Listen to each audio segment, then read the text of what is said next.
আমাদের দেশের মানুষ ইবাদত বুঝে না, সেজন্য দেখবেন যারা নামাজ পড়তেছে তারাই সুদ খাচ্ছে। এর মানে নামাজ পড়ার কারণে সুদ খায় না, যে সুদখোর বেনামাজি ওটা তো একদম নিকৃষ্ট। অর্থাৎ অনেককে দেখা যায় নামাজও পড়তেছে, ঘুষও খাচ্ছে। নামের আগে হাজি, নামের পরে গাজী, 5 ওয়াক্ত নামাজি, বিচার আচারে বসলে 2 দিক থেকেই খায়। এগুলো আছে নাকি এমসার কাছে?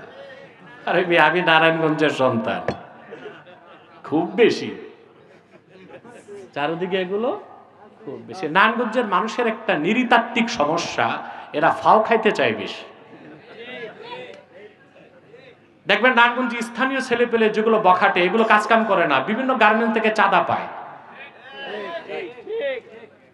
লজ্জা নাই বেটা? এই চাঁদা খাওয়ার চেয়ে তো রাস্তার মোড়ে বসে ভিক্ষা করা ভালো। কি বলবো আমি, কি পাঠানটুলি, কি এমসার কেস, কি তল্লা, কি হাজীগঞ্জ, কিছু মানুষ চাঁদা দিয়েই চলতেছে। ঠিকটা তো কইতে শরম লাগলো। ওনাদের কামকাজ নাই, কামকাজ মাস শেষে প্যাকেট চলে যায়, কি চলে যায়। আবার কিছু মানুষ আছে এরা অটোরিকশা, ভ্যান গাড়ি, ঠেলা গাড়ি, এগুলোর থেকে চাঁদা নেয়। ছি ছি ছি, গরিব রক্ত পানি করা ঘামের পয়সা যে তোরে দেয় বেটা, কবরে হিসাব দিতে হবে।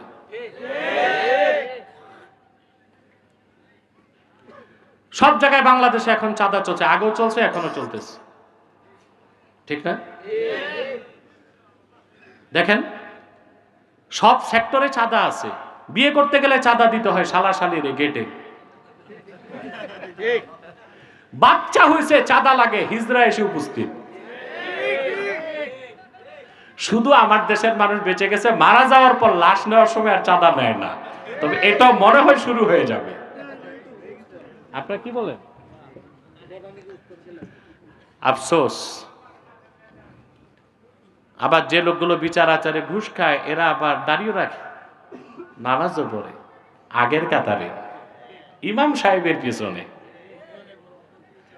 তার মানে সে ইবাদত বুঝে নাই। কারণ যে 5 ওয়াক্ত নামাজ পড়বে, আল্লাহ তো ওয়াদা করছেন সে কবিরা গুনাহ বারবার করতে পারে না, সগীরা হইতে পারে। কি হইতে পারে? সগীরা গুনাহ আল্লাহ মাফ করে দেন তওবা ছাড়া। আল্লাহ রাব্বুল আলামিন বলেন, আল্লাযীনা ইয়াজতানিবুনা কাবাইরাল ইসমি ওয়াল ফাওয়াহিশা ইল্লাল লামাম। আল্লাহ নেককার বান্দা যারা, তাদের সৎ কাজের পুরস্কার দিবেন। আর ওই সব নেককার ব্যক্তি যারা ঈমান আনার পর কবিরা গুনাহ থেকে বেঁচে থাকে, বড় হারাম কাজ, বড় ফাহিশ কাজ থেকে বাঁচে। ইল্লাল লামাম, এই লামাম হচ্ছে সগীরা গুনাহ, সাইয়্যাত। মনে রাখবেন মুসলমান, আল্লাহ তার হাবিব মুহাম্মদ সাল্লাল্লাহু আলাইহি ওয়াসাল্লামের সদকায় উম্মতে মুহাম্মাদিকে সুপার এন্ড ডুপার অফার দিবেন, সারপ্রাইজ দিবেন। এই উম্মত কবিরা গুনাহ করলে তওবা লাগবে, সগীরা গুনাহে তাদের তওবা লাগবে না, নামাজ পড়লে মাফ।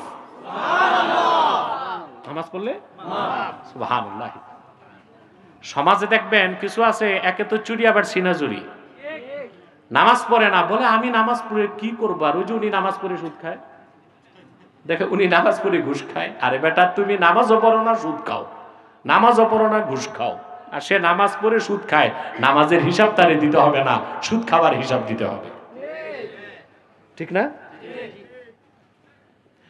প্রিয় ভাইরা, তাহলে 5 ওয়াক্ত নামাজ যে পড়বে সে কবিরা গুনাহ করবে, এটা হইতে পারে না, এটা আল্লাহর ওয়াদা। আল্লাহ রাব্বুল আলামিন বলেন, উতলু মা উহিয়া ইলাইকা মিনাল কিতাবি ওয়া আকিমিস সালাতা ইন্নাস সালাতা তানহা আনিল ফাহশাই ওয়াল মুনকার।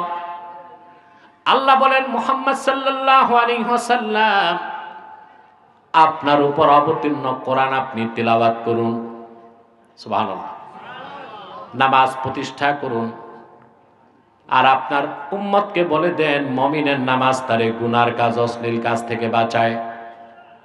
এখন যে নামাজও পড়ে সুদ খাচ্ছে, নামাজ পড়ছে ঘুষ খাচ্ছে, অবশ্যই তার নামাজ আদায় হচ্ছে, কবুল হচ্ছে না। আর সে আল্লাহর ইবাদতের হাকিকতটা বুঝতে, শুধু নামাজ রোজা হজ যাকাত তো ইবাদত নয়, ইবাদতের ব্যাখ্যা করতে যে বিশ্ববরণ্য মুফাসসির আল্লামা হাফেজ জালালউদ্দিন সুয়ুতি রাহমাতুল্লাহ লেখেন, আম্মাল ইবাদাতু ফাহিয়া ইমতিসালুল আওয়ামির ওয়া ইজতিনাবুন নাওয়াহি। ঈমান আনার পরে আল্লাহ তার হাবিব সাল্লাল্লাহু আলাইহি সাল্লামের আদেশগুলো মানা, নিষেধগুলো ছাড়ার নাম হচ্ছে ইবাদত।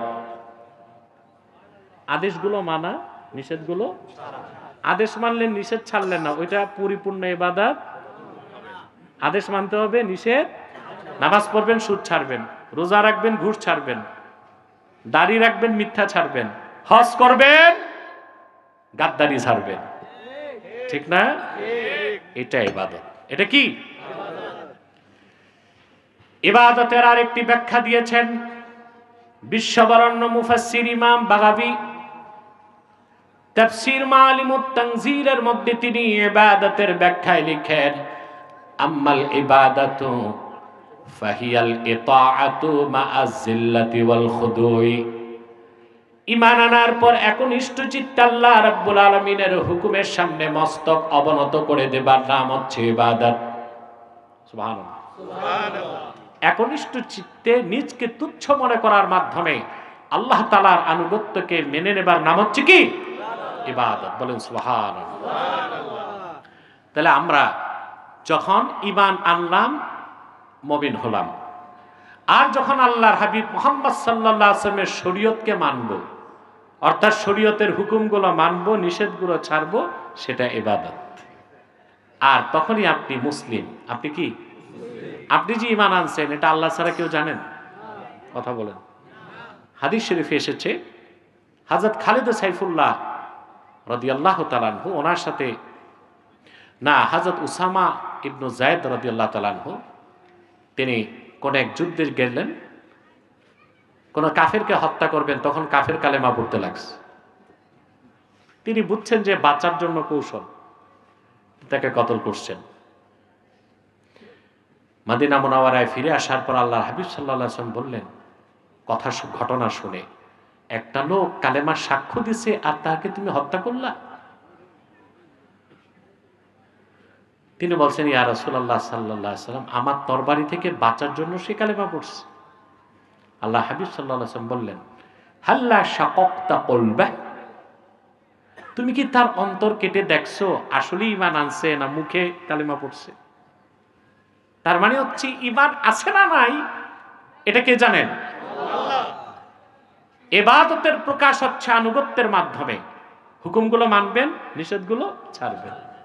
উল্লেখযোগ্য ইবাদত হচ্ছে নামাজ, রোজা, হজ, যাকাত।